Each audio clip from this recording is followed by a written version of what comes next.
Well, it's very nice to see my commission colleagues and Attorney Leal and Manager Ritzma here and Clerk Boiling on this cool first meeting in December. So I'd like to call to order the Committee of the Whole for the Kalamazoo City Commission for Monday, December 2nd, 2024. First order of business is roll call. Clerk Boiling. Commissioner Cooney. Present. Commissioner Decker. Commissioner Hoffman. Present. Commissioner Pradel. Commissioner Wilson. Present. Vice Mayor Hess. Present. Mayor Anderson. Here. May I have a motion to excuse Commissioner Pradel? So moved. Motion made by Commissioner Hoffman. Second. Oh. Okay, supported by Commissioner Decker. All in favor, please say aye. Aye. Opposed, nay. All right, thank you so much. Communications Manager Ritzma. Nothing, Your Honor. All right, thank you. Now is the opportunity for our public comments here at our Committee of the Whole meeting.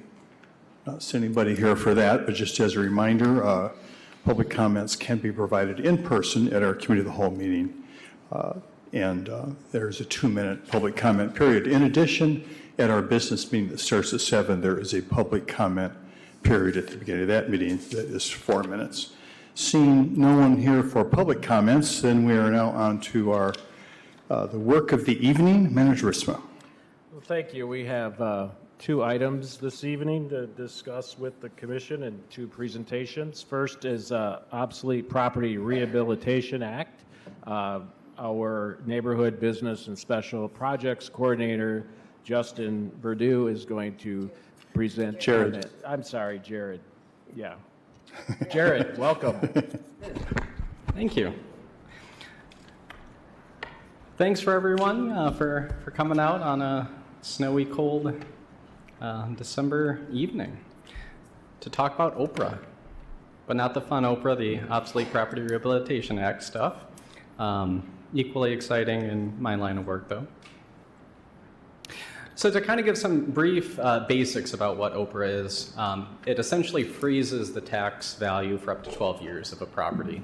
And I'll get into some of the eligibility requirements here shortly, but that's the essence of it. And by freezing the taxable value, you incentivize development, you make something pencil out that otherwise would not have. So those are the main takeaways of what this instrument is in terms of economic development. A little background. So from my knowledge, the city has only issued 1 OPRA certificate in recent years, and that was 215 East Michigan. That's where Barrio Tacos is. And overall, that saved around $400,000 in tax capture for that business, but otherwise would have likely sat vacant for many more years.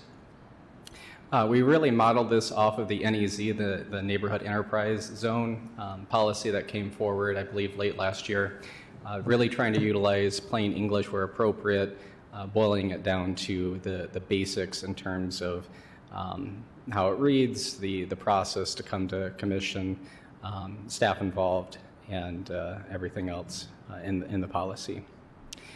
And as I mentioned before, it's a really important economic development tool and can really spur economic growth. So I'm excited to have this in our toolbox, and will definitely lead to some growth that otherwise would not have occurred.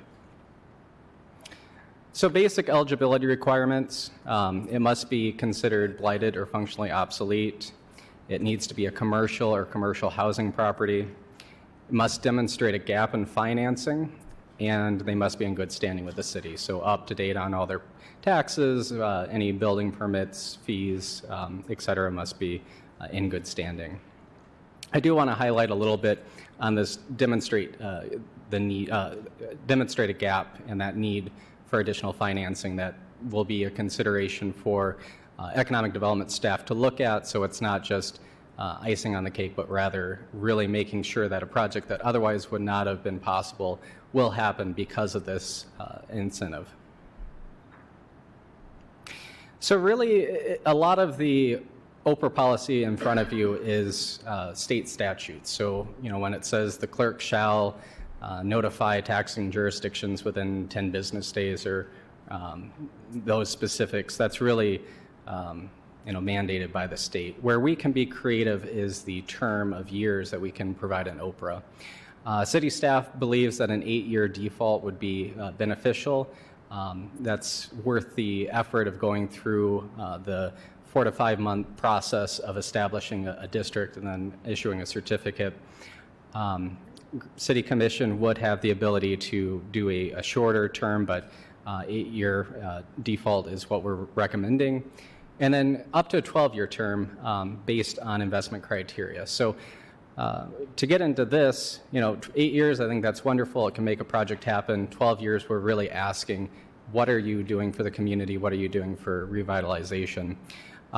So the first main point is, and required, at least a $500,000 investment in the property that is receiving the tax exemption.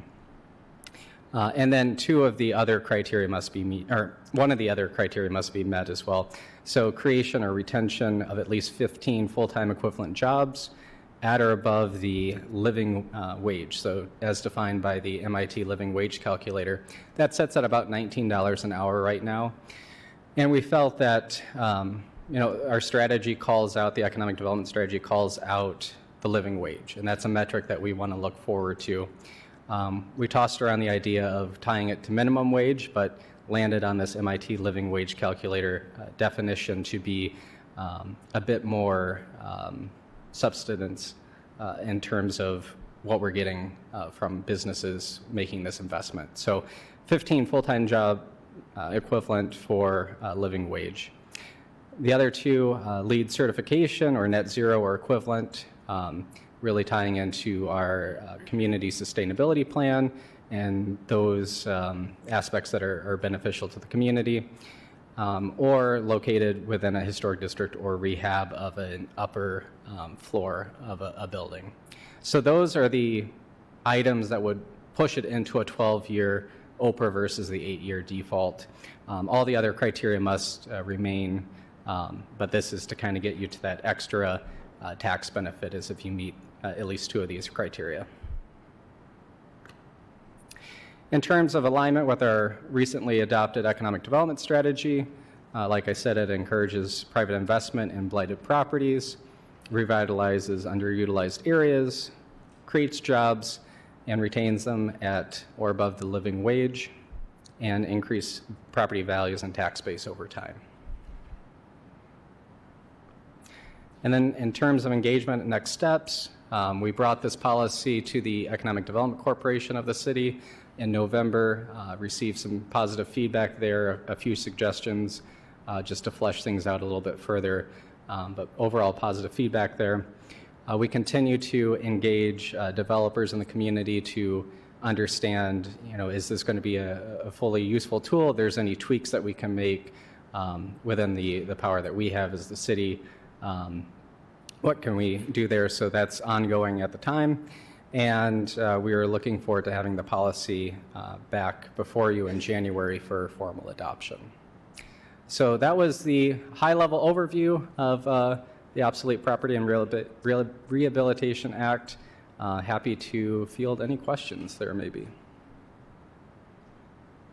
Thanks so much, Jared. I appreciate the time and effort you've put into this. Questions, Commission? Just Vice Mayor Hess. quickly, Jared, is this something where we're going to have a first reading and then adoption with the following meeting? Clerk Burling, No. would that be? Attorney says no. Oh, No? Yes. Okay. Just wondering. okay, thank you. Other questions, Commission? Commissioner Cooney. Thank you, Jared. Have people shown an interest in this? Have there been businesses that have been aware of this and of saying, hey, I'm interested in this? Yeah, so at least one business in downtown that's acquiring the V&A Bootery has expressed interest. We've met with the assessor to understand if that would be considered obsolete or not. They're looking at that final calculation on whether it is or not. It is one that we've only issued one. We haven't had a lot of requests come to us, but we want to be proactive, talking to Andrew at the city attorney's or city assessor's office, it is more widely used in other communities. I know Battle Creek has used it quite a bit, and being able to offer this and having a policy in place, I believe will be beneficial. Okay, thanks. Thank you. Other questions, Commission? Commissioner Decker. Thank you, Mayor. Thank you for that presentation. Just a couple of questions. When we're looking at this here, because we just have what you've given us, which is the Oprah 8 or 12-year term, and again, they have to meet specific criteria. So the criteria that you're saying is what is going to be changing here, which is has to be a $500,000 investment or more. Yeah, so I'll back up here real quick. So the top one, the $500,000, is a requirement for that 12-year, and then two of the other criteria. So whether it be the full-time job equivalent, 15 jobs there, LEED or other environmental certification, or existing historic district or rehab and upper floors. Okay, and with some of these requirements, having the certifications, you can have the certification, but are they going to be actively implementing these specific criteria into the building and into their redevelopment? Yeah, so with this, it is an annual reporting out to city staff in terms of are they accomplishing these items or not. It's the statute, from my understanding, does not really allow a clawback mechanism for if they did not do these items, but we can definitely, not entertain further Oprah certifications that they would like in the future. Or maybe we could just add that in, the policy. And then also, the very last one talks about has to be located within existing historic district or rehabilitation and development of the upper floors. So let's talk about the historic district. Again, Oprah, it's an obsolete building. It's, you can't use it for a purpose unless you have certain things done to that. So, with a lot of our historic buildings that we have here now within the city of Kalamazoo, and a lot of the historic buildings that have been revamped and rehabbed and taken down, and their historic nature has been taken away from the building and from the city, is there anything specific in there that means they have to keep the integrity of it being historic? I know with some of the changes you have to go through SHPO and things like that. Can you talk a little bit about that? Is there any?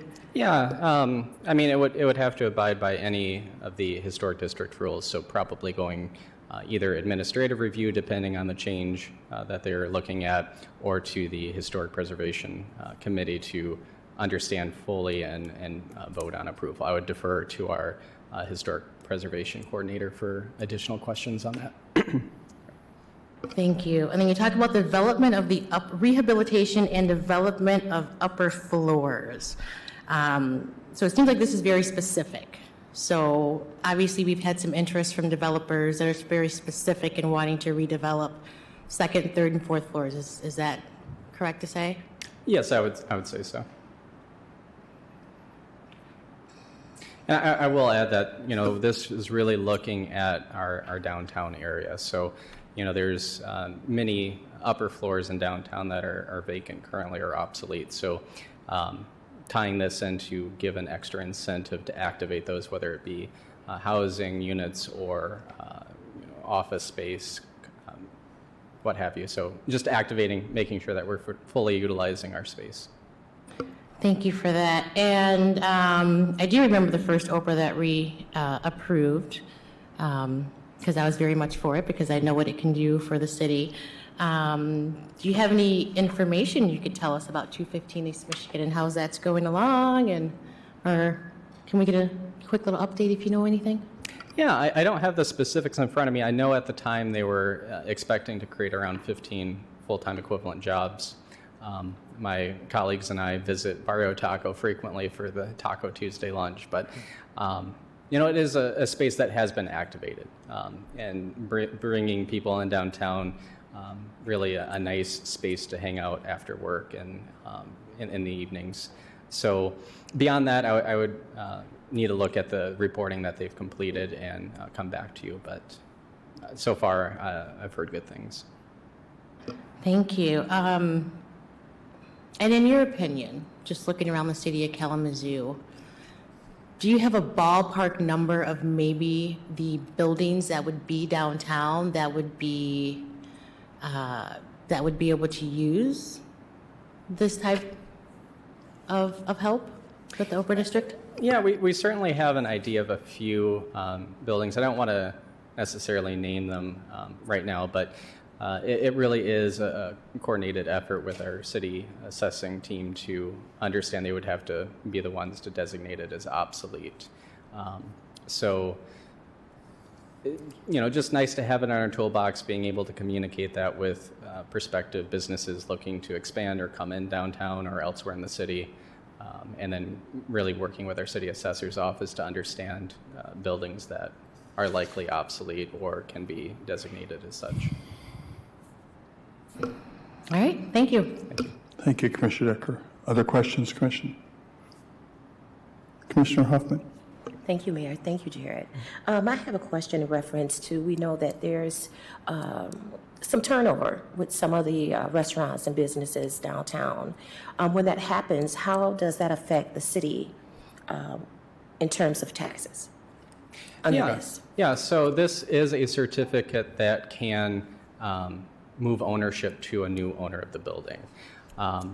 And I would, defer to legal and some of our other folks that have had eyes on this in terms of, if they were to open a restaurant, close within a year, what mechanisms are in place. I'm not entirely sure off the top of my head, but I know it is transferable to another party that would purchase that location.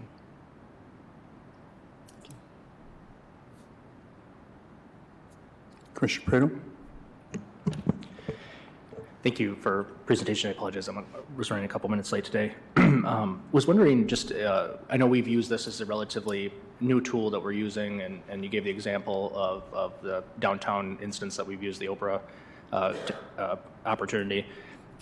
Are you seeing other communities using this tool? Are there any that you're looking to that are particularly successful at this, that you think we're striving to be more like, or is this something that we're kind of a leader in the state in regards? Yeah, I wouldn't necessarily say striving to be like, but I know other communities in Southwest Michigan, Battle Creek being one that has utilized this tool quite frequently compared to us.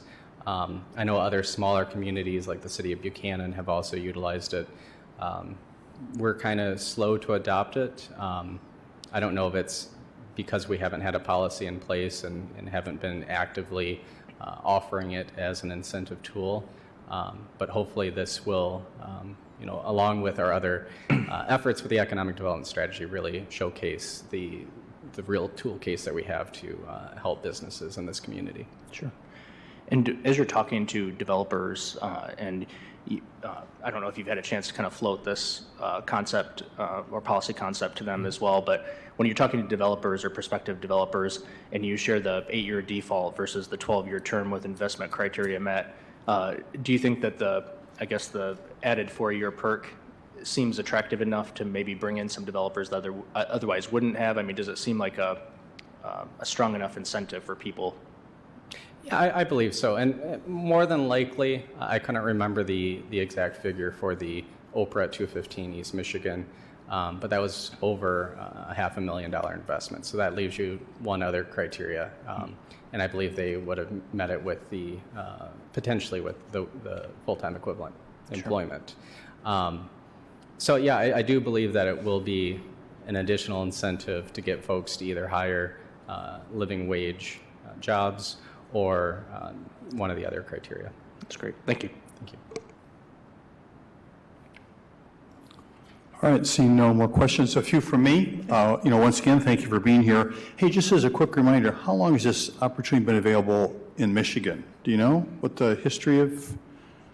Seems like it's been around for a little while. It's been around for a while, and it's actually planning to sunset at the end of 2026, I believe. However, we've heard from many folks that it's unlikely, with how popular this is in other communities, that it's likely one that the state will renew. Okay, that's helpful. I understand it's been used a lot in Grand Rapids. I don't know how much, that's the case. So one thing that's interesting to me whenever we talk about, a new incentive plan is how this would interact. I mean, a lot of the properties you would be looking at perhaps would qualify for brownfield tax credits, which is a different kind, but not wholly dissimilar, or historic, talking about historic districts. And so how does this, or does it not, layer in any way with other incentives, and why might someone choose this over another incentive, like brownfield, for example? Yeah, I'm not, I can't speak to brownfield and if this would layer, I do not believe so, but, there are other incentives that we have yet to bring to you that we likely will in early 2025, and they're all unique. They have their niche in terms of what they're trying to do. This one is focused on, obsolete property. And, I know we've been very creative with our brownfield in Kalamazoo and being able to deem quite a few properties as brownfield eligible. This can help fill the gap for some that may not meet that requirement, but otherwise still is an underutilized or vacant building. Okay, thank you. Any other questions, Commissioner? All right, appreciate it very much. Thank you. Manager Ritzma. Yeah, next on our agenda is an exciting project, Bronco Commons project, and our Sustainability Development Coordinator, Jamie McCarthy, is going to give us a presentation on that. Jamie? Thank you, City Manager. Good evening, Mayor, Vice Mayor, and Commissioners.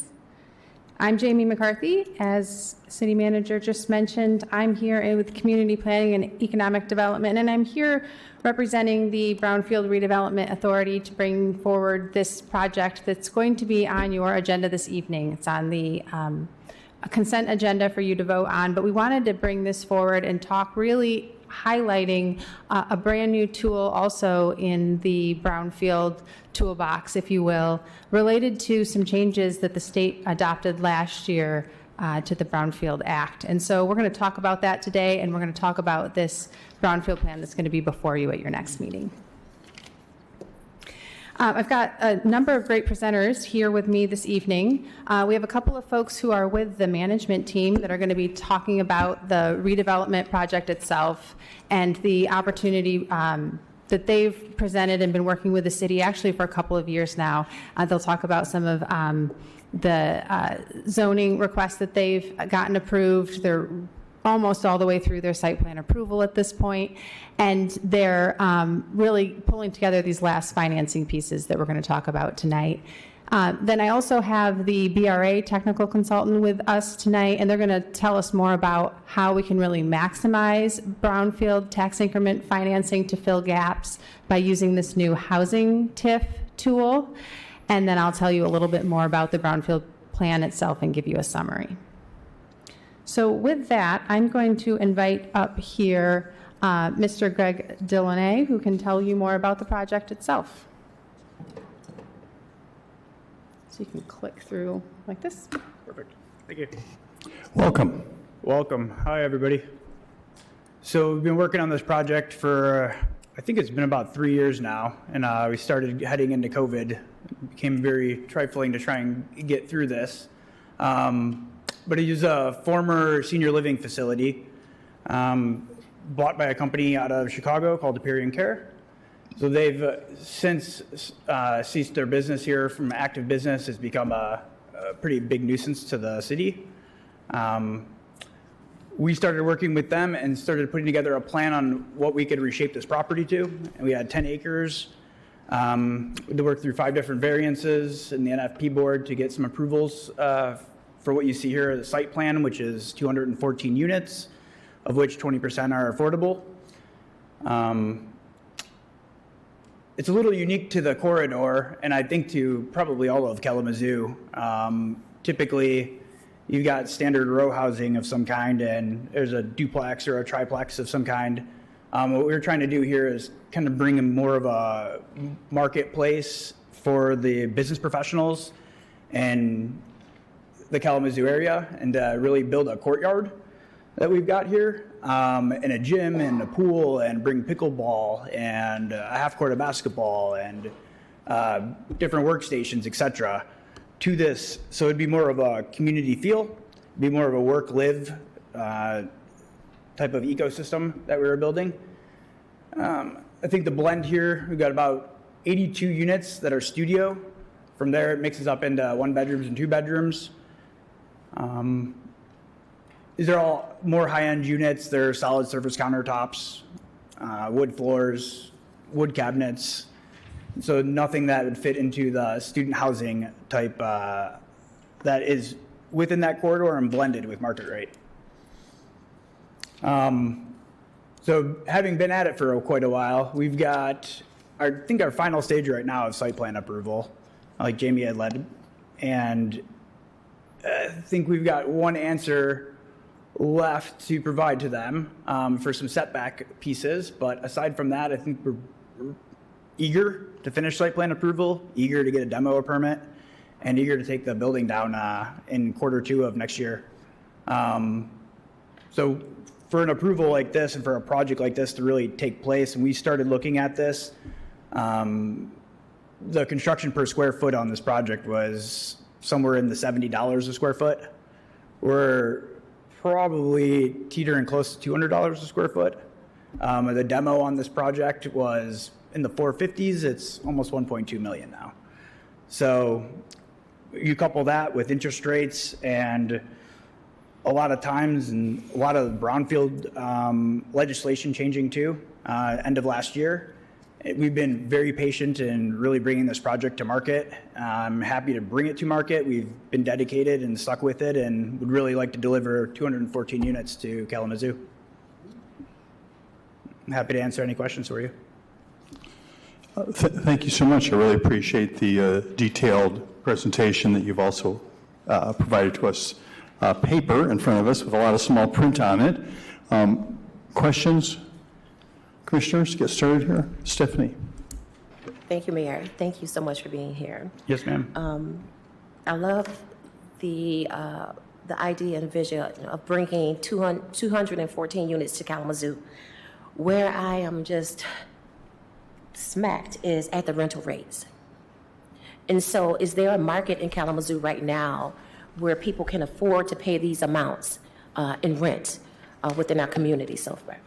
I definitely think so. So I also build industrial in this market. So on an avenue in Pavilion, I've just finished a 628,000 square foot new construction for a tenant called Allen Distribution.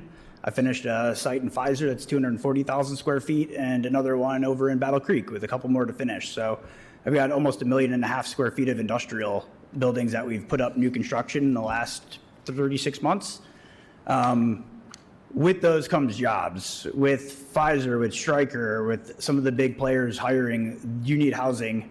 Are our rental rates competitive? I absolutely think so. If you look at some of the rental rates downtown here, maybe just around the corner from here, they're in some cases double what we have listed. So I think we're not trying to overachieve in any manner. We're trying to make the numbers work as best as we can, which is why we're here for brownfield approval, because us doing the best that we can isn't good enough unless we have some sort of assistance. So what I'm hearing, just so I'm clear, these rental amounts will include funding and brownfield dollars and all those different things, and that got us down to, for a studio, for $1,700. Is that what I'm hearing? Can I help you with the economics stuff? Yeah, please, go ahead. Sorry. Joe Augustinelli. Yeah, Joe Augustinelli, Michigan Growth Advisors. We were the ones doing all the financial modeling on the project and prepared the brownfield plan. So are there specific, I'm sorry to ask a question I probably shouldn't be asking directly, are there specific numbers in the plan? Are you talking about the control rent? She was, yeah. Listed is okay. So I think there's maybe some misunderstanding that. Let's go. Yeah, and I think go ahead. Dave Stedgink from Fishbeck is going to walk through how this works. But that control rent number you're looking at is a calculation of potential rent loss that is a formula that's determined by the Michigan State Housing Development Authority. It's not necessarily market rate rent in Kalamazoo. So you're seeing like $1,765 for a studio, and you're saying, wow, that's a really big number. Who's going to pay that? I don't think that's market rate rent in Kalamazoo. Most definitely not. And not going to be market rate rent in this development either. So we're kind of getting that conversation gets us into the weeds of how does the potential rent loss subsidy get calculated, which is a different question than what's market rate rent for this development, which is not that number. The column to the right. Okay, so Okay. I guess I'm a little bit confused as to why we have these numbers in this presentation right now. I think if you look to the column to the right, it has the project rent. So Yeah. our Let me, I got this, Greg. So the column to the right of that, the 1147 number that you're looking at for project rent, so those are the income qualified units. Market rate rent, I'm sorry, you're maybe not looking at the same thing I am. I don't know what you're looking at, I guess. Is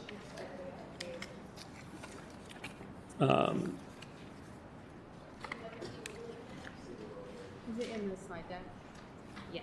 So this is where we're going to talk about the, Could you use the microphone? I'm going to have David Stedgink come up here, and this is where we're going to talk about those control rents that MISHDA has set, the Michigan State Housing Development Authority, on what across the state of Michigan are sort of the top rents that cities can use to start setting where they're going to start offering subsidies or gap financing for projects. And so I think you're seeing those very top rates where you need to start offering AMIs less than that. Cities can start offering gap financing. So I'm going to have David step up here and talk about how we can now start offering gap financing for the housing units themselves. If you recall, the more traditional brownfield financing was for those hard costs that come with redeveloping brownfield property. So that's cleaning up sites of contamination, dealing with contaminated soil, preparing the site, building new infrastructure, some of those core brownfield type activities.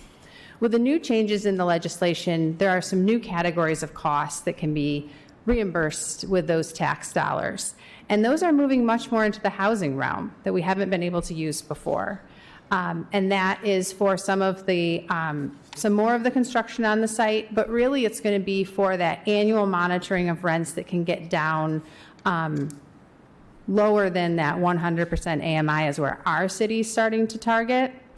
So I'll have David talk a little bit about, again, that's MISHDA level programming that they're setting and kind of where the city's coming in.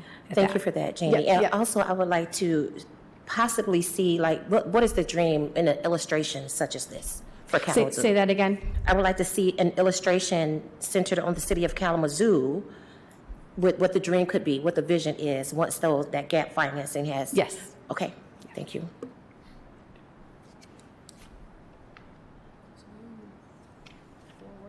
There we go. Is this the one? The table? Yeah. Got it.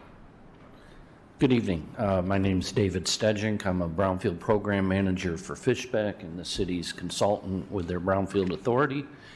Jamie asked me to be here tonight to explain this new Brownfield Housing TIF tool. I'm going to just stay high level and then we can answer your questions. It's no secret that there's been a housing crisis throughout the state of Michigan and frankly the whole country. And it's a function of just not enough housing starts of all kinds. In the state of Michigan, last summer, the legislature put into place a new incentive for housing by saying any housing development project qualifies as a brownfield. The legislature loves the brownfield program largely because it's driven by local units of government, not the state. You make the decisions about which projects and how you're incentivizing them. So this kind of created a brand new tool, but it's really the tool that we've been using here in the city for a long, long time, brownfield redevelopment. You've approved dozens of plans. And it's the same concept with tax increment from the development being used to incentivize the project. What we, as the state of Michigan, really wanted to target, though, with this incentive is what we've called in various terms the missing middle, workforce housing, attainable housing. This is intended to largely serve people that have jobs and are working and can't find an affordable home to live in. This is not low income. It's not a voucher program. There's other programs for that. So it uses this concept of the area median income. In the city of Kalamazoo, the average household, so it's 4 people, 2 working adults, the average income of that household is $61,735. And the state program is intended to help people that are plus or minus 20% of that number. So maybe making a little bit more, maybe making a little less than average. By city policy, we have limited it to 100%. So we are looking at people that have to have a job in order to afford these rents. These aren't people that are not working, and it will vary depending on the type of rental unit that you're looking at versus, a studio versus a 1-bedroom, for example. But the idea is that we're using TIF, tax increment financing, to not just do some of the normal things that we've done with site prep and demolitions and asbestos removals, but now we can use that as gap financing for the project. So the city has evaluated that on this project, and I'm going to let Jamie talk about that. To qualify, a certain amount of units need to be serving this population of folks that we're trying to help that are making that 80 to 120% of the area median income. So through negotiations, the city comes up with a number and has to pass muster with the developer too, of course, that a certain number of units are going to be restricted for people that make that kind of salary, that kind of income, and the units that they rent are going to have a cap on the rent monthly. Now, what's confusing is the state of Michigan. So, Michigan State Housing Development Authority, using HUD dollars, or HUD numbers rather, annually comes up with these caps, and that's what you see in the presentation here. So in order to get MSHDA's approval of a brownfield plan, we would have to demonstrate that the units that are restricted to serve that population of people are charging rents less than that. Here in the city, you couldn't probably charge that. That's a county-wide number. They don't do it by municipality. They do it on a larger scale. So those rents are sort of disproportionate for the city of Kalamazoo because it's got portage numbers and other things in there, right, that just skew it.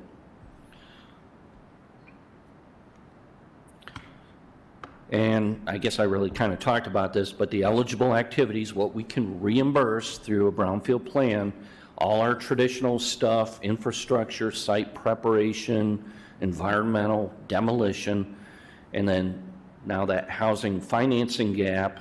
And we can play with that on rental rehabs, household relocations if we're doing a rehab on a building. There's a lot of flexibility with the act and how we can use the TIF. I'm going to turn it over to Jamie, and we'll take questions at the end if we could, I think. All right. I'm going to continue through some of these high-level details, and then we can circle back to some questions and pull out some of the specifics in the plan. So we wanted to cover some of the community improvements, those benefits that we see from coming from this development and from this plan that was reviewed by the Brownfield Redevelopment Authority, by our staff. And for the first time, the BRA used a third-party reviewer. They used Plant Moran to really look over the financing and the financial models of this plan in particular. They did take a look at the rents that were being proposed for this project, kind of on both ends, right? Any project coming forward and being too optimistic about those rents causes problems with that financial model as well. And so those are some of the assumptions that were taken a look at and compared to other projects across the city. But some of those community improvements, some of those benefits that we see from this project is really that development catalyst along this corridor and the revitalization of this property. We've certainly heard a lot from neighbors in particular about, when's something going to happen for this project or this property, really eager to see some investment here. And so we know that this project would be able to bring that forward for the neighborhood. We have a tremendous amount of new apartment units coming online from a single project, which certainly helps drive us toward a lot of the housing goals and meeting a lot of the housing need that we've seen in housing studies recently. And just to speak a little bit more to those income restricted units, about 20% of the 214 units would be those income restricted units. The development is committing those for 18 years. They'd be locked in at those MSHDA limits. They would increase sort of at the allowable MSHDA increases for that 18 years. The city staff would be working with the developer to monitor those units over that 18-year period.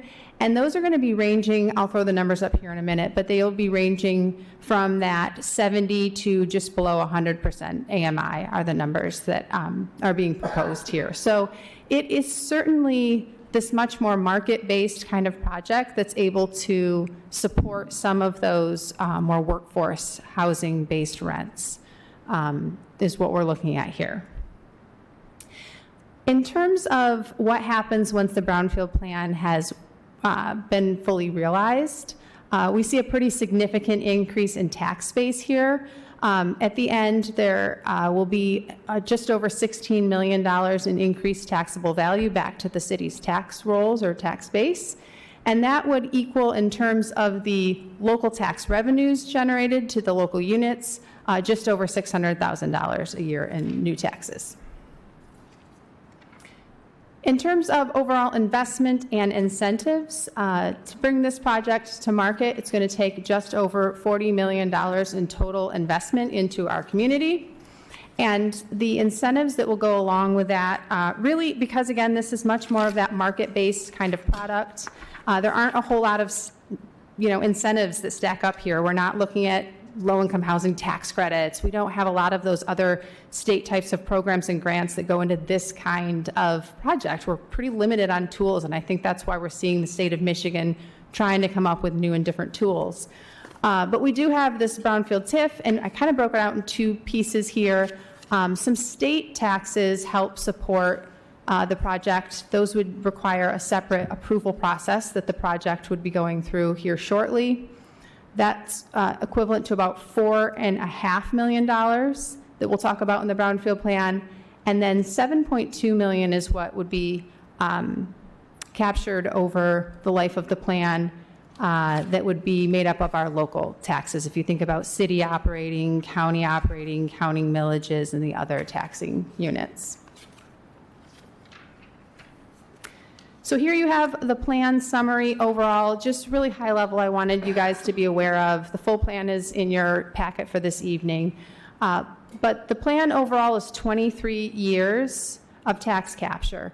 The first 18 years would be going annually after developer pays their new taxes that are levied.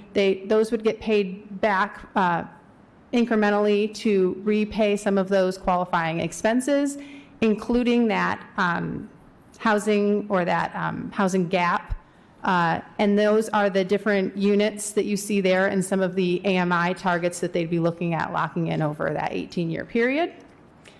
The last 5 years of that brownfield plan, we'd be able to capture up to maybe $3 million we're projecting into the brownfield revolving fund. So that's money that the city would then be able to reinvest into other brownfield projects. And I just wanted to remind again that these projects use the TIF to self-fund those annual administrative and monitoring costs. And then in terms of adoption timeline, just so you kind of know where you're at in the process and where you're going to see this on your agenda, the project went to the Brownfield Redevelopment Authority for a public hearing on November 21st. You have a positive recommendation coming out of that board. And then the agenda packet for this evening, you have on the consent agenda, adoption of the Brownfield Plan here at the local level. With that adoption, the BRA would then work with the developer to approve a development and reimbursement agreement. That's really going to get into the details, the terms, the conditions, and what would be expected for reimbursement to happen over that 18-year period, including that monitoring, how those units have to be income restricted, and how renters would have to be qualified to rent those units.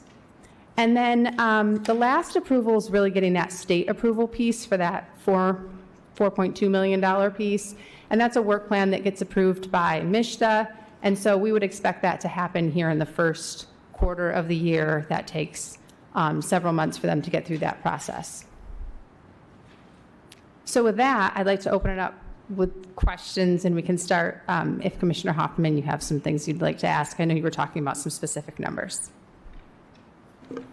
Thank you, but I'm going to fall back and see what everybody else has to ask, and maybe I could get some more information. Thank you.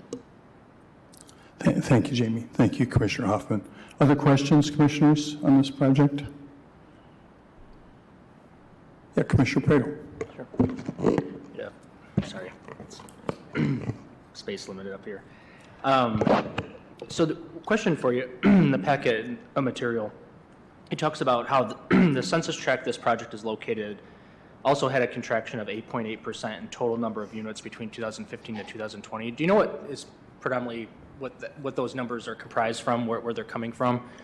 I know it's in the same vicinity of, Western Michigan University, so I don't know if it has to do with like housing that's on campus or whatever, but it seems like a pretty significant dip in available units in that area, and I thought that was an interesting statistic to share in terms of the question that you were asked, is there demand for that area? And it's almost 10% loss in housing units, so I was just curious if you knew where that's coming from. I don't know. The data came from the U.S. Census Bureau. So as part of one of the requirements of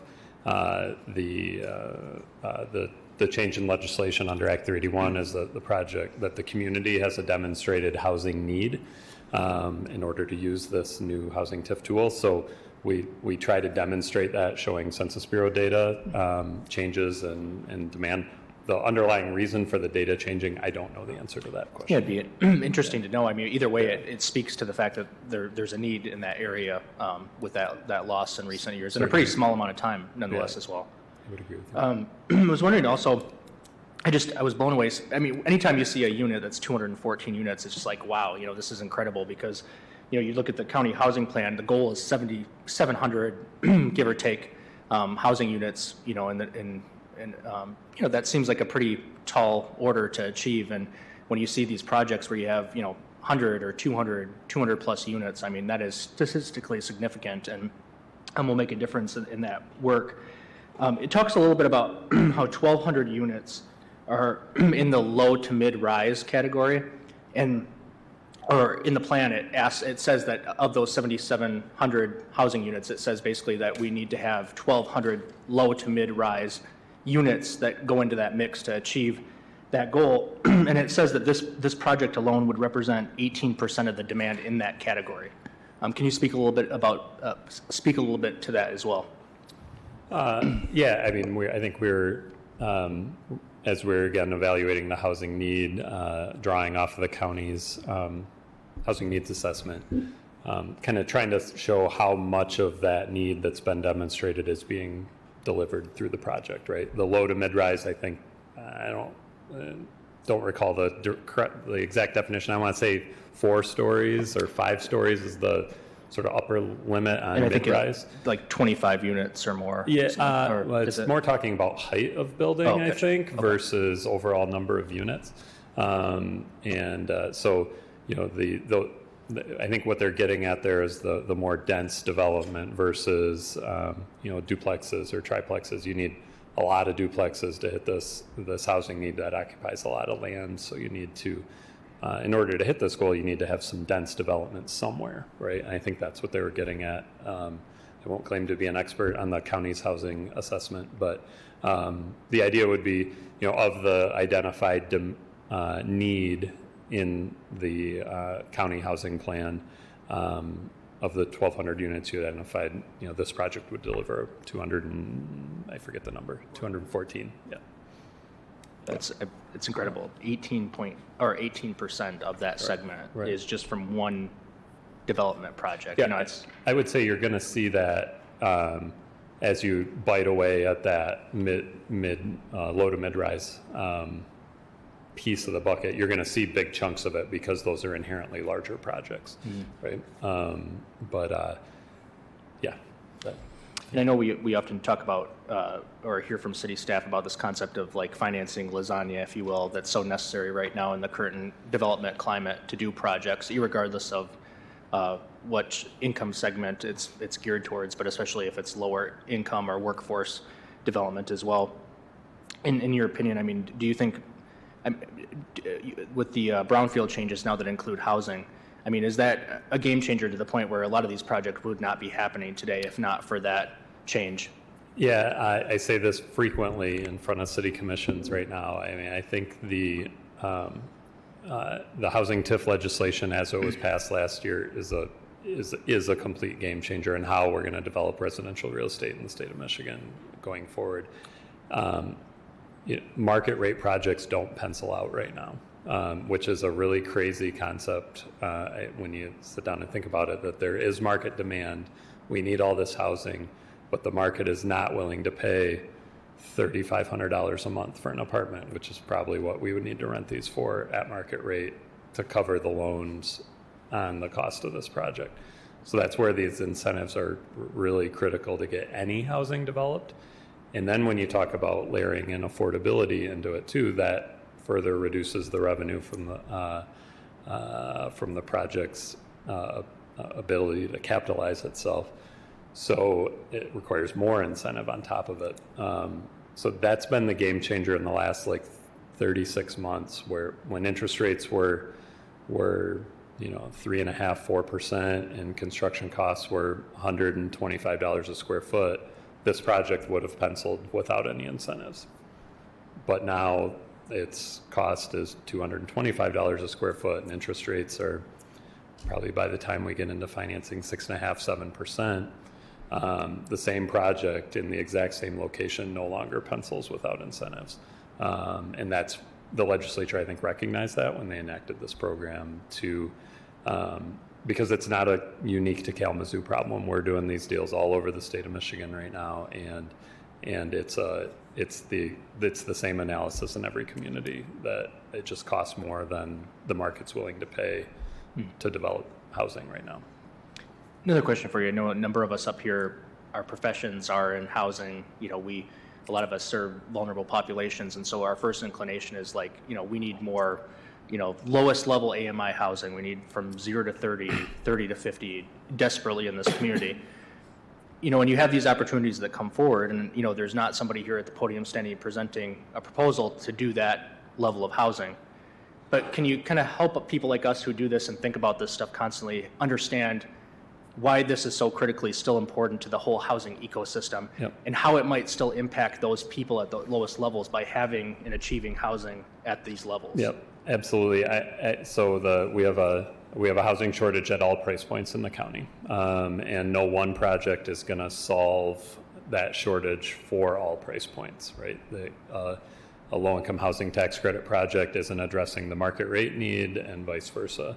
So we need to do all of these things, and in each project is a little bit different. But as you add more, the reason housing is becoming unaffordable is because we have a supply problem. If there was more housing, then the rents that would be achieved by the housing would reduce, so that you rented my apartment instead of the vacant one next door.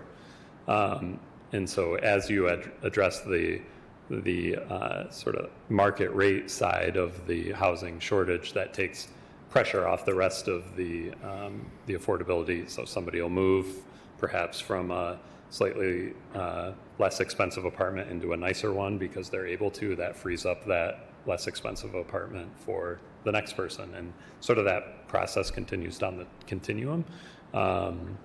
So I think we need to ultimately develop at all price points, but this tool was created by the legislature to really get at that missing middle price point, because there is no other incentive tool to assist that sort of income band. The LIHTC program is a great, incredible program. Low-income housing tax credits. I try not to use acronyms. Is a great tool to address that 60% AMI and lower price point, because it puts enough incentive into the project to make it viable. And this tool, to get into those lower income bands, there's not enough incentive for the economics to work. I know in some of the previous meetings, some of the more recent projects we've seen up here on our agendas and that we've been talking about have been some lower income housing projects, or ones that particularly serve vulnerable populations. But again, it's never enough, right? It's just not enough serving the demand and the needs in our community. Not to put you completely on the spot, we recognize we need housing at all levels, but as you're going around the state and seeing what people are doing really well, is there anything we could be doing a better job in our community to attract more housing or developers in that category? In the low-income category? Yeah, I mean, the challenge with that category is the incentive tool that funds it is federal low-income housing tax credits, and there's way more demand than there is supply of those tax credits. So it's a very, very competitive market to get into as a real estate developer. You sort of either do that or you don't develop using the low-income housing tax credit program. So, what can we do? Advocate for more funding at the federal level is always the answer that doesn't get us anywhere. We just pound our head against the wall. In terms of like competitiveness, though, for those federal dollars, So we do not do low-income housing tax credit consulting because we've never done it before, and it's a point scoring system, and you don't get any points for having an experienced consultant if I help you. So we've just never gone down that path, because our clients would never get funded. But my general understanding with the program is it's very location specific. So is it by transit and things like that? But then ultimately I think the state's trying to distribute that money geographically. But we're kind of getting outside of my area of expertise. I was just curious. I mean, you see kind of more of a global view perspective, The one thing I would say that we're seeing, that I'm seeing in other communities, is this trend that I think Kalamazoo County was the trendsetter in the affordable housing millage of how do you create a locally controlled pool of resources that can help get at this problem, right? Be one more layer in the lasagna, if you will. Yeah. Well, you have layering it in with other tools, with anything's possible with the right amount of incentive in it. But the development of affordable housing costs the same to build as a market rate development, but you're gonna agree to charge less rent in a market where the market rate development doesn't make economic sense without incentive. So you can still do the deeper affordability. You just need more incentive for the math to work. So how do you get there without using the LIHTC program? Really, it's what the county's doing with the Affordable Housing Fund. I think was the right move, is the right move, and I think you're seeing some other communities copycat, which is kind of how we do things in Kalamazoo. Others copying. Yeah, appreciate that. And then just one last question as well. In a project like this, is there much dialogue that happens with like the surrounding area folks. I know it's a little challenging when you're in an area where it's a lot of fraternities, sororities, college housing, but right across the street you've got a decent sized Arcadia neighborhood. And is there? I wasn't involved with the planning and zone. Did you guys have a neighborhood outreach?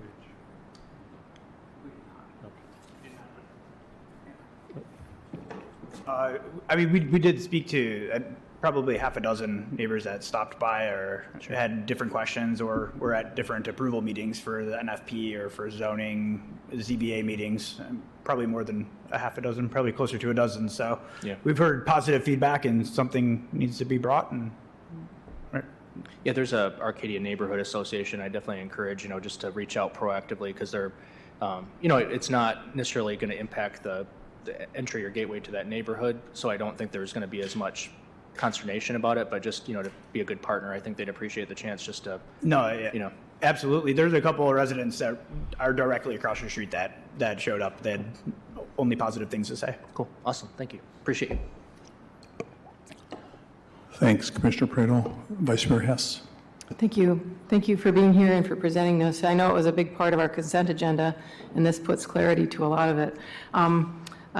Besides this brownfield tool, it was mentioned, Joe, that there might be other tools that we might use in this project. Are there other tools that are planned from the city to be used in this project yet or not? No, this is the only one that you saw on that slide that we're planning on layering into this project would be the brownfield TIF. I just broke it out by the different taxes, if you will, that are kind of contributing to that tax increment financing. So some of it is some state millages and the rest of it are those local millages. Commissioner Decker. Thank you, Mayor. So I just had a question, and it kind of piggybacks off what Commissioner Praedel said regarding community planning. So besides having, individuals being able to come into the brownfield meetings and zoning board of appeals meetings and speak their piece, how did we incorporate our public participation plan policy in this development? So the incentive policy or the incentive piece of this is really sort of pre-development, and we don't have a requirement of specific engagement for the public participation plan as part of pre-development. The project, though, has gone through those zoning reviews, and so there was certainly the pieces of public engagement, or at least the public hearings that went along with those meetings and public notice that went along with those meetings. I don't think there was a whole lot of public participation. I think we maybe had a couple of folks who would attend each of those meetings. They've been kind of spread out over the years. We did our public notice as part of the brownfield plan and didn't have any public comments during that part of it. So typically just with brownfield, we're kind of in that early financing piece. We really rely on looking at how a project aligns with our master plan, how it aligns with neighborhood plans. We've certainly talked to staff who've heard directly from the neighborhood associations and from neighbors who've talked about this site, who've made reports or who've had comments or questions about it, who have by and far really wanted to know more about like when there was going to be cleanup, when there was going to be investment, and who have looked forward to a project on this site. But we haven't, as staff, done like direct engagement on this project as part of the pre-development phase. We're just looking for alignment with our existing plans that are out there. I don't know if you guys have had any. You said you just had your public. You just had your public. Yeah. So I know we mailed. I think there's probably 300 mailers that went out for each of the zoning pieces to any neighbors within 500 feet of there. That'd be the best. I relied heavily on the city for their planning and whatnot. They're doing master planning, and this was rezoned at some point midstream to conform to the corridor. Okay. And I think you guys did a pretty extensive outreach for that specifically. Yeah, I was just wondering, so, and you kind of walk me through this again, I just want to make sure that I'm understanding. So in regards to our policy that we set, I think back in, was it 2022? So we don't really do a lot of community engagement. You know, this is going to be a big change. You know, we're coming into a commercial area, you're coming into a student area, you're coming into a residential family area. There's a school tucked away somewhere back there, I believe.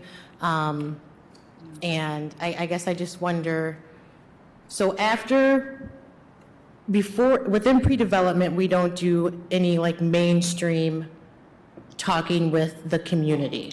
Because I'm thinking of this, so what happens if, you know, everything's good to go and then there's so much pushback from the community on this? And so that's just kind of my question. I just want to make sure we're crossing our I's, dotting our T's. You know, if this is a great thing. We've got tons of housing units that are coming, which we definitely need. But then I also think at the other end, you know, does that area really know what's about to happen within that blighted area, which should be taken care of? Yeah, I mean, we can certainly talk about what, you know, that public participation piece could look like as a very specific requirement in the pre-development stages. Sometimes we are looking at projects that are very conceptual in that phase, right? This one has just been moved along a little bit further because it's farther through site plan. The site plans have been published on our city's website, so it's definitely gone through that public high visibility piece. And again, it's had a lot of public hearings to date and all of those mailers that have been associated with all of that public engagement. And so those pieces have required our public engagement, our standard public engagement. I have not been super involved in those pieces. Those are not the boards that I tend to engage with that much. So I don't want it to sound like the project didn't follow those standard public engagement pieces. But certainly we can talk about how the staff looks at more public engagement, specific public engagement in a very early stage, if that's something we really need to look at. Our Brownfield Board is always asking about public engagement. Many of our projects are proactively talking to our neighborhood associations when they're part of a neighborhood. This one is part of the Knollwood neighborhood, which is not necessarily an association-driven neighborhood, but you point out, you know, across the street, there is a more active neighborhood for sure, fully active neighborhood for sure. So we can certainly talk about that neighborhood. We didn't get the indication from the feedback we've heard so far that we would have any issues. And like we said, there've been the public notice pieces that have gone out. So we will certainly take a look at how we make sure public participation gets, you know, more formally put into our process a bit earlier in those stages. Yeah, I think that would be good, again, because again, great project, but I would hate for things to hiccup it around. And then we talk about Knollwood. When you talk about the gentleman sent out, thank you for sending out mailers beyond the 300 feet that we require, so thank you for that. A lot of these in this area, I believe, would be, I mean, if there's a lot of homes in that area, rentals. So just making sure that we're, you know, getting in contact with individuals if they have the rentals that don't happen to live in the city, you know. Yeah, they would have both both occupants and taxpayer addresses would be in that. Okay. Thank you. Then I had a question for Joe, if you don't mind. So you and Commissioner Pareto kind of talked about the different types of tools that you would need within the toolbox. And with your experience working within development, if you had to ask for a specific, or not specific, but one or two specific toolboxes that we here had at the city of Kalamazoo, what would you say that they would be, that we could add to our toolbox? We've got the great things that are coming around, but, you know, just in your opinion. So if I could wave a magic wand and say, this is a new tool and we don't need to worry about how it's funded, what is needed is a huge pool of money to lend low interest debt into projects. That's what's the largest need. and more plumbers, carpenters, electricians to drive down the cost of labor on the projects. Those are the two big drivers. Probably the second thing's not anything City Commission can control. Maybe, you know, you could allocate money, but the scale of need in terms of debt is billions of dollars at a state level.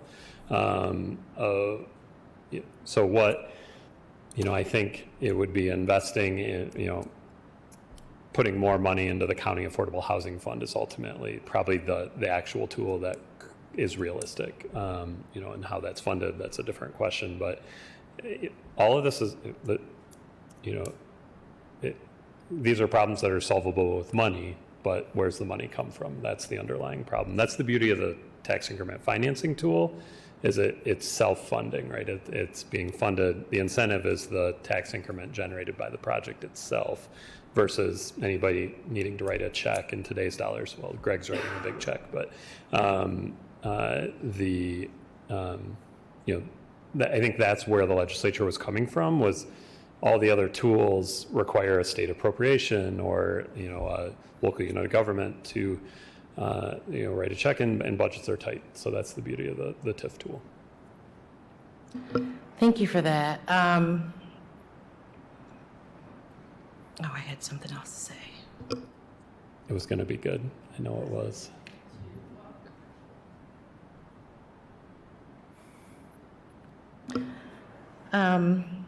I think I will say that I've been doing more research on TIFs, taking some classes, and when I read some of the case studies that are in the books, and it talks about how you can transform a community for the better using tax incentives, TIFs, LIHTCs. These are great tools. These are great tools to have that we use here in the city.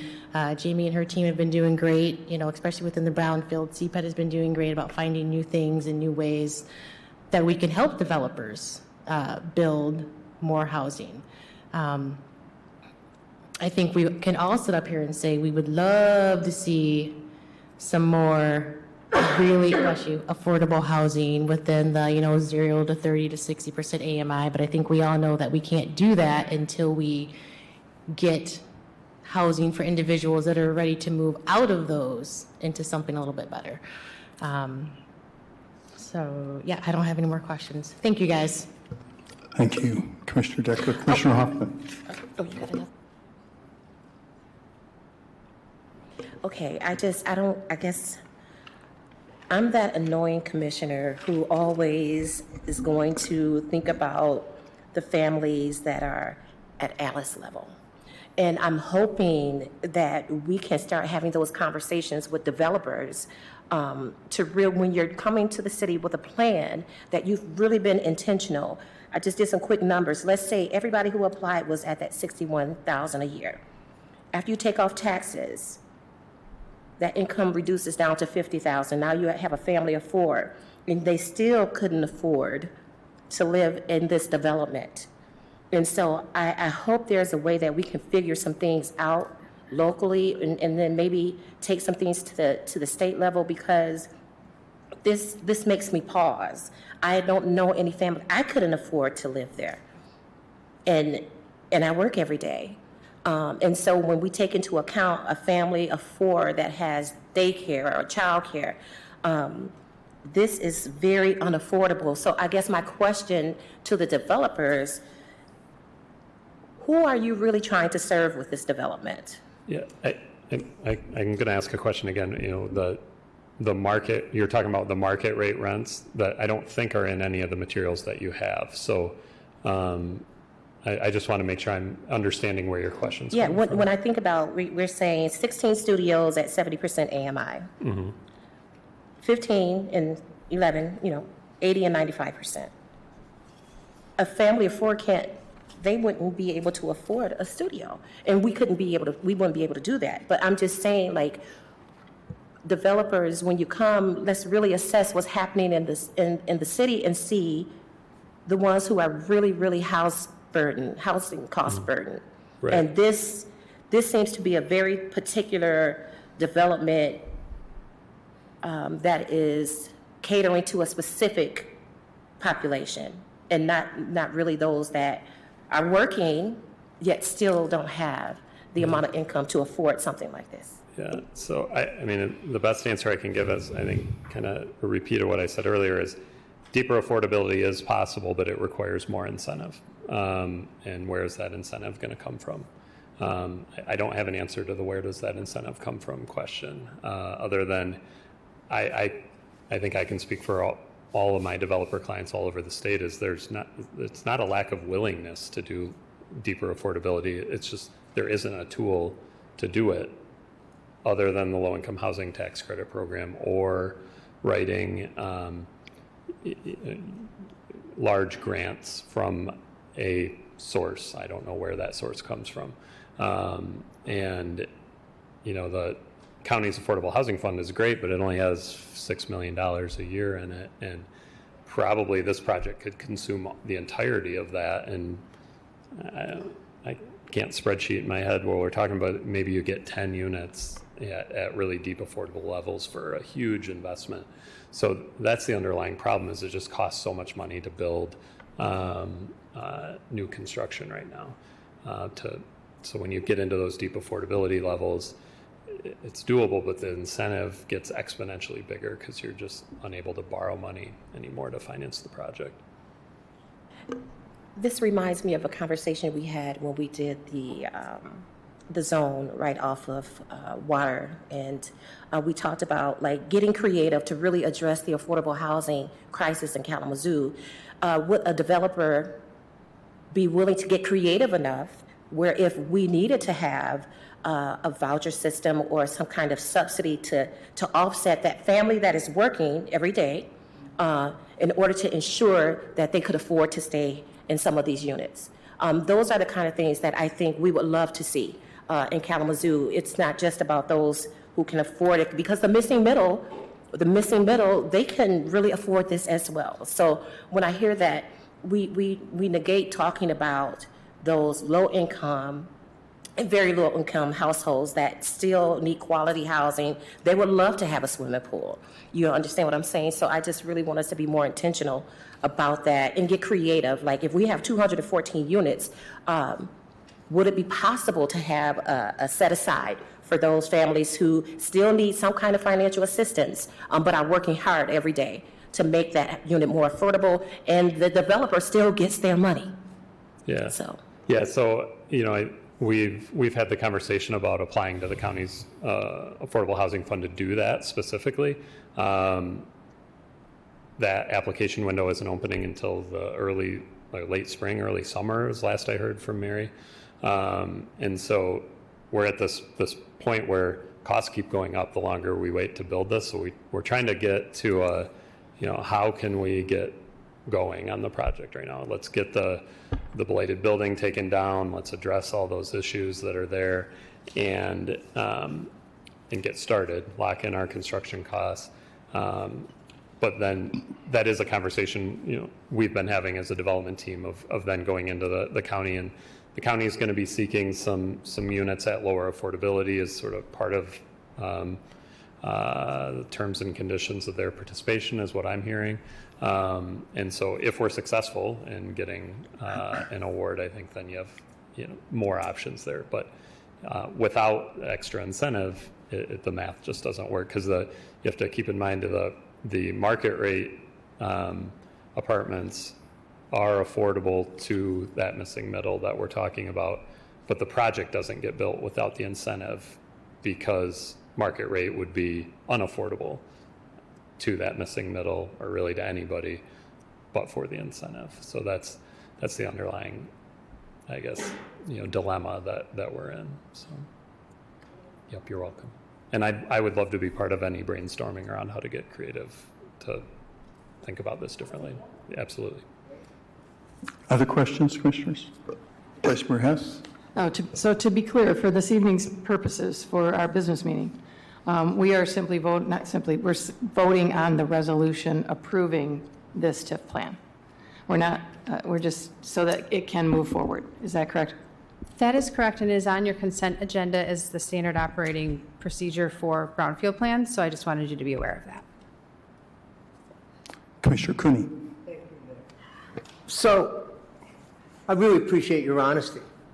What you're really saying is, in the market, if we leave everything to the market, low-income people are left out.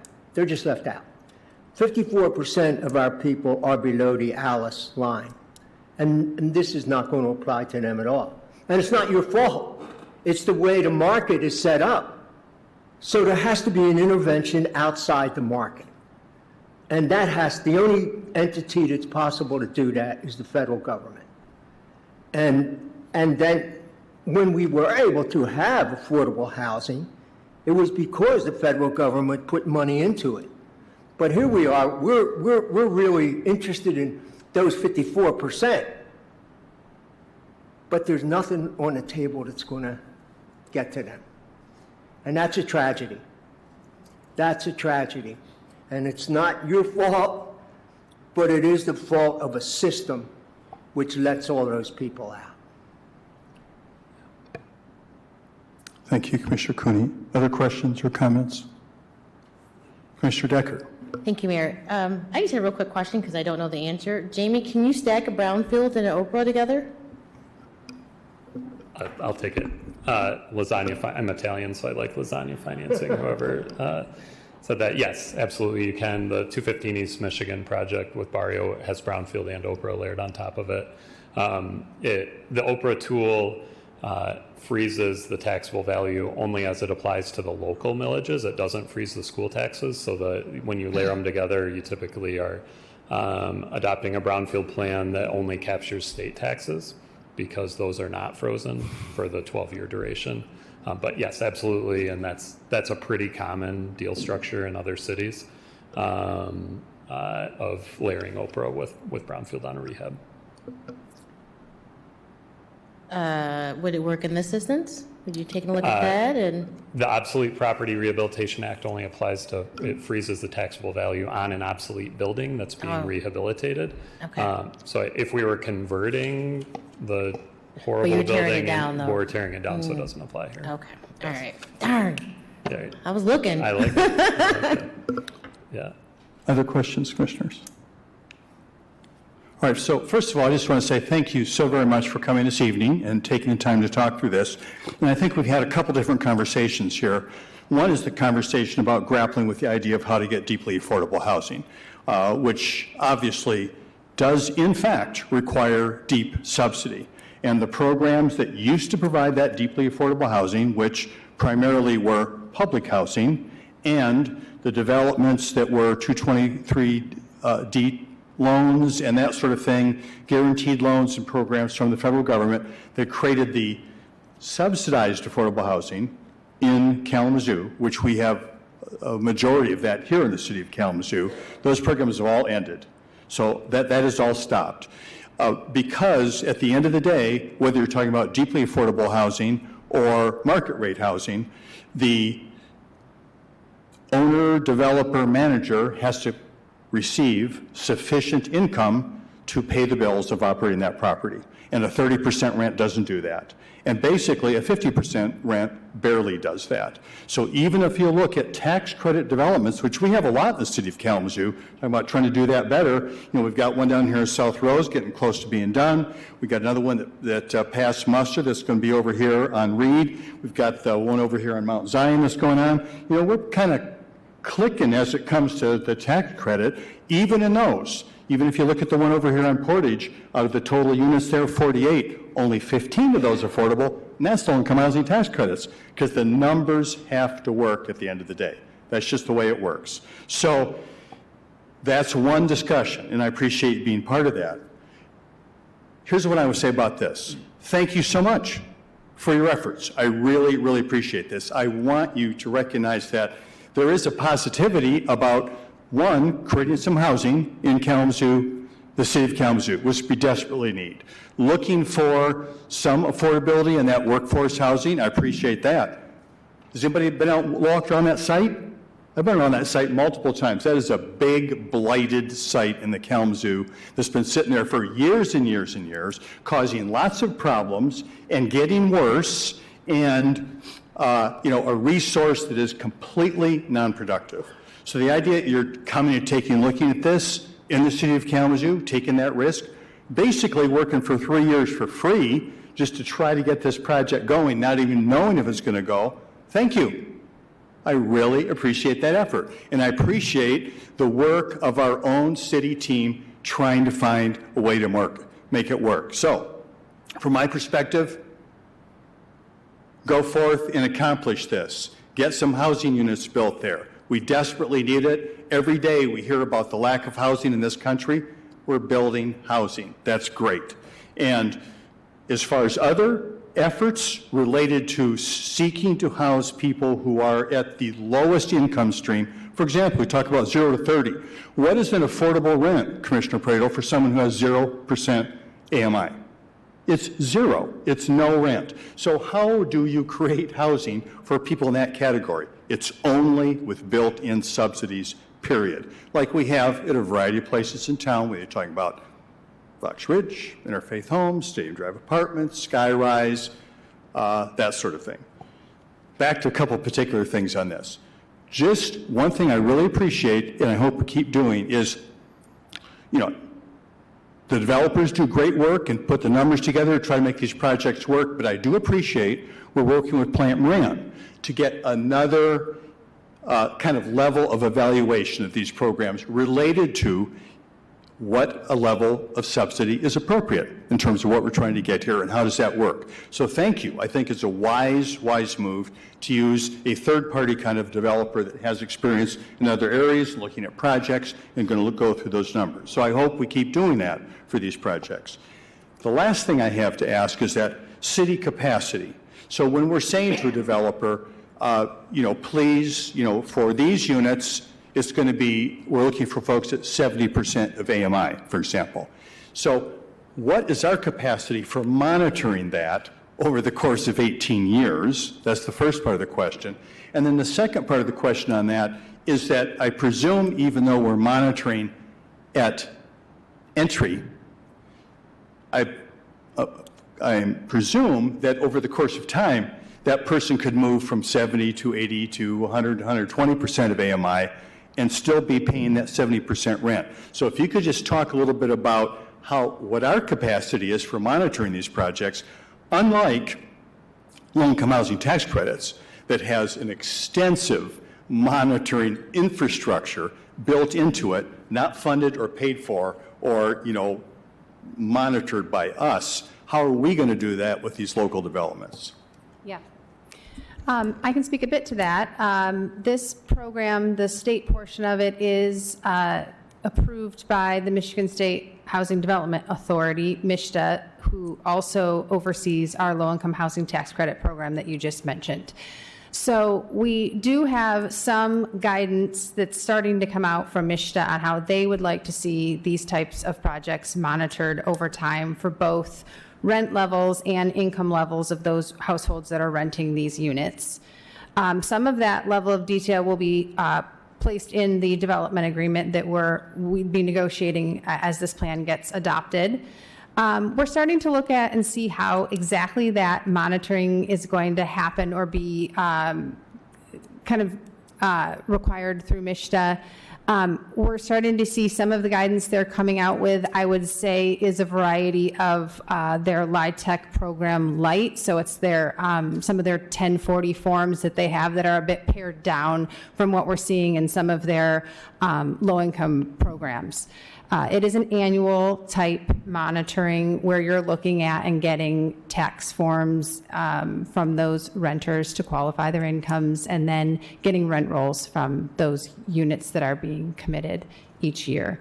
The cost for that is paid for by that tax increment though. So it's a cost that's coming out of the plan, making these plans a bit more expensive. I think you're seeing that, but also guaranteeing to the community that those rents are going to be, I think those rents and the growth in those rents are just going to be more consistent or more regulated over time. When we see big market shifts, we might not see those change quite as much. And so it's just a way to kind of hedge against that, I think, and a benefit to the community overall for some smaller portion of the units in that building.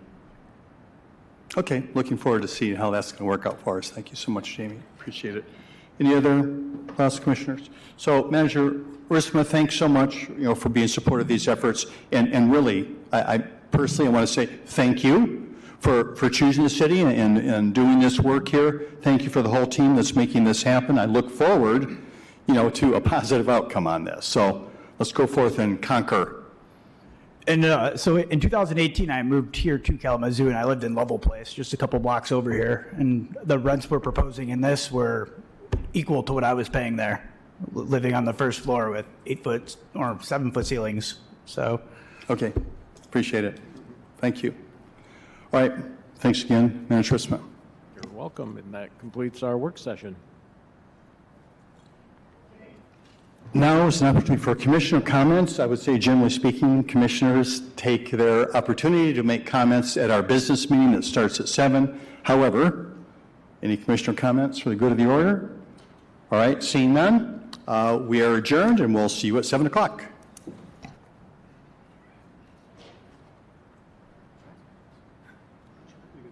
Test, test.